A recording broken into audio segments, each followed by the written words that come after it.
Hi, welcome back to the shed for episode 36 of GGBO 2023, and in this episode we're going to do a trial build of the guitar just to make sure there's no problems before we go into the finishing phase.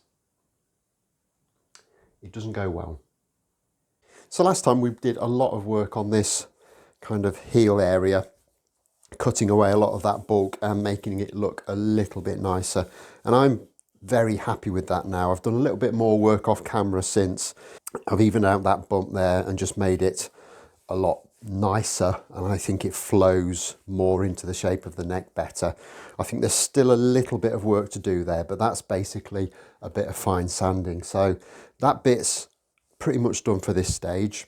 The other bit we did last week was we fitted the output jack, and a couple of people obviously thought I haven't lavished enough time on this build and said, wouldn't it make sense to actually inlay the output jack into the body just to make it look a bit neater?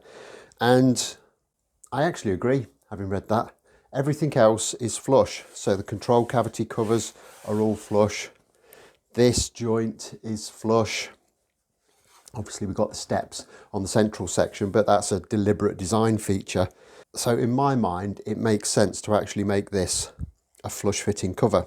And it goes back to one of my guiding principles that the devil is in the detail, and just making every kind of little element of the guitar 1% better where you can will result in a much better quality guitar overall. So to that end, I am going to actually inlay this, and with that done we can then get on and do a full trial build just to make sure that everything fits and works as it should before we get into the finishing stage.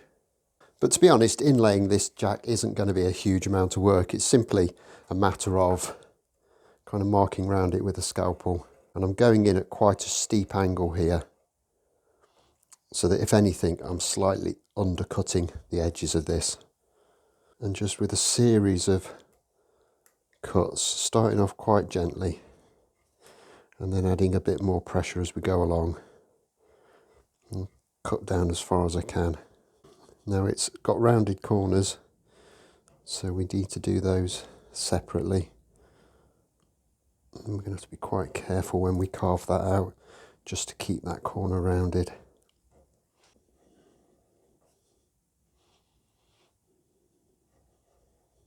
And then with that done, I'll just take the screws out, whip the cover plate off, and we've got a fairly good outline there of what we need to remove. And as we can see,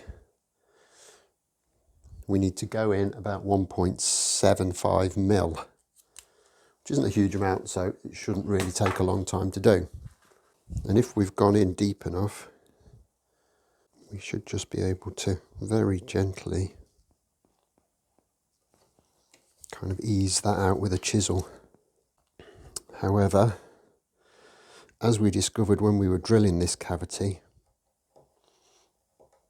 this wood is actually quite tough. So what I'm going to do is going to break out the Dremel and the precision router base, and I'm going to try and route out the bulk of this material, and then we can just clean it up with a nice sharp chisel afterwards.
Okay, so we've got most of that waste out now, and what I wanted to happen has actually happened, because I wanted this to be ever so slightly undersized. I didn't want it to go in first time, and that's what we've ended up with. So what I'm going to do is I'm going to position it in this corner, because I think that's the best fit that I've got, and I'm going to put the screws back in temporarily.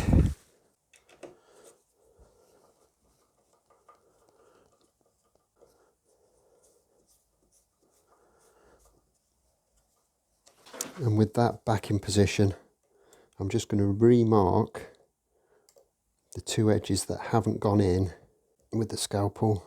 Again, I'm going to cut down as far as I possibly can. And I can feel it's very, very close. We'll take that off again and just kind of remove that waste again with the chisel. As you can see, I've kind of cut pretty much all the way through with the scalpel, and that makes it a very easy job to just clean out that bit of waste.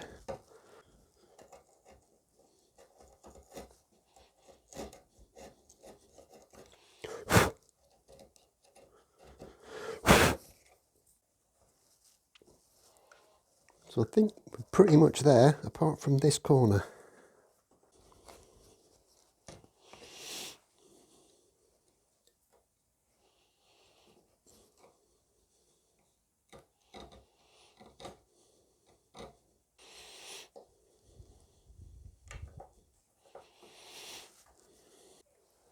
And I think that is job done.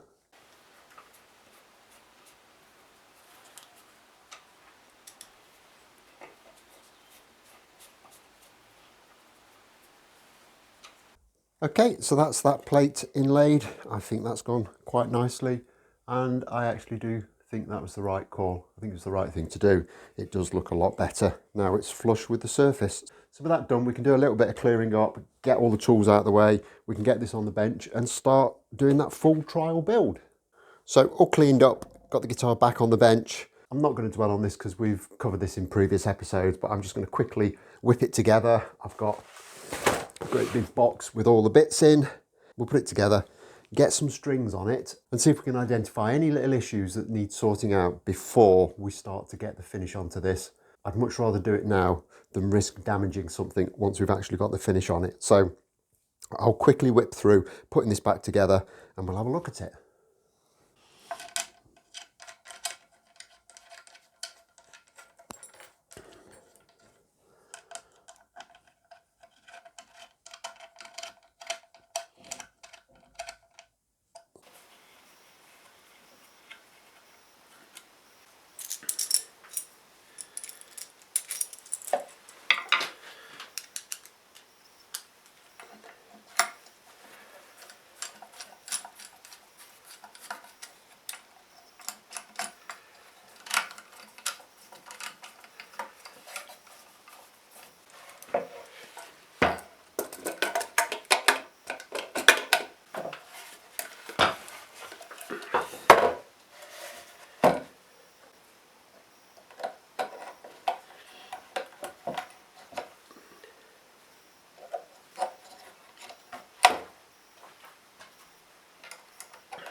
Okay, so that's all together and we can have a look at how we've done. And yes and no. There's some good bits and there's some not so good bits. Firstly, it's gone together and it's in tune, which is great. All the major structural stuff seems to be okay. However, there are a few issues. I thought I was going to be able to get away with pulling these strings down a little bit further with multiple winds on the string posts. Hasn't happened. So I am going to have to put a string retainer on. I've got one. It's not really the look I was going for, but it's more important that it actually works than looks pretty. So that needs fitting so we can clamp those strings down properly into those slots. So when we assemble the locking nut properly, it doesn't pull the strings out of tune. So that's the first thing. When I was buying the string retainer, I also bought one of these little Allen key holders. My hope was that it would go into the cavity with the battery, but having looked at it, it's not going to work. There isn't enough room. So potentially that could go on the back of the headstock to hold the Allen keys. I think it's important because with this tremolo system, if anything happens, you absolutely need those Allen keys. And if you haven't got them, you're knackered. So it might not look particularly pretty, but I think it's important that we have that. So that's another job. So far job count of 2. Moving back up the other end of the guitar, the shaft on this pot that controls the boost circuit is too short. So I can't get a washer and nut on there. So I'm going to have to kind of put a bit of clearance in on the back face inside that cavity just to allow that to come through a little bit more so we can bolt it in position. These two controls, the push-pull pots, fit absolutely fine. There's not a problem with that. However, they're a little bit too beefy for this control cover.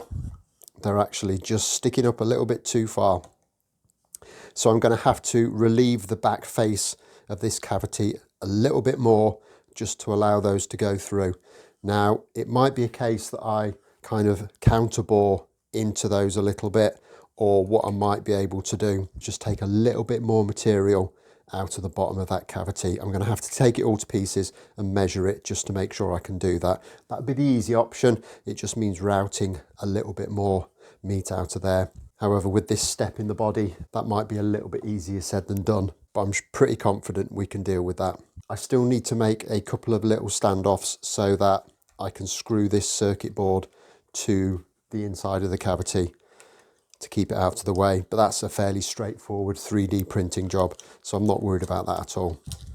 So that's jobs number 3, 4 and 5 that we need to attend to, and then we come to what could potentially be the big one. Because when I use this tremolo arm now,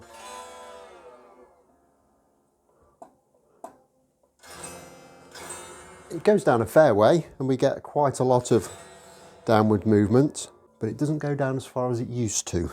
It's bottoming out against the route, which is less than ideal.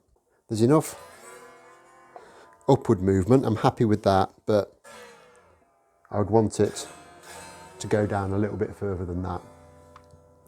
And I couldn't understand that because it worked absolutely fine last time we looked at it. However, we have made a change, haven't we? Because if we take the cover plate off, what's actually happening, it's bottoming out against the rear face of the route here. And I couldn't get my head around that. I really couldn't understand why, because as I say, it absolutely worked fine before. But that was before we changed this block. And if you look at this block, compared to the old block, it's about twice as thick, which means I haven't got anywhere near the amount of travel that I had before. It's not a massive issue. It just means I'm going to have to do a bit more routing, and I'm going to have to clear away probably, I don't know, 3 or 4 mil at the back of here just to give it a little bit of clearance. What I might also do while I'm at it is just take a little bit more off the front face of there, because that is where I kind of messed up the routing ever so slightly, and it's not quite as neat and even as it could be. So I'll clean that up while I'm at it. So that might mean a little template knocking up. I don't know. We'll have to have a look at that. But that's job number 6, I think we're up to so far. The battery holder is good. It all fits and everything. However, the screws don't go far enough down because you can't fully get the battery in. It goes in far enough to connect,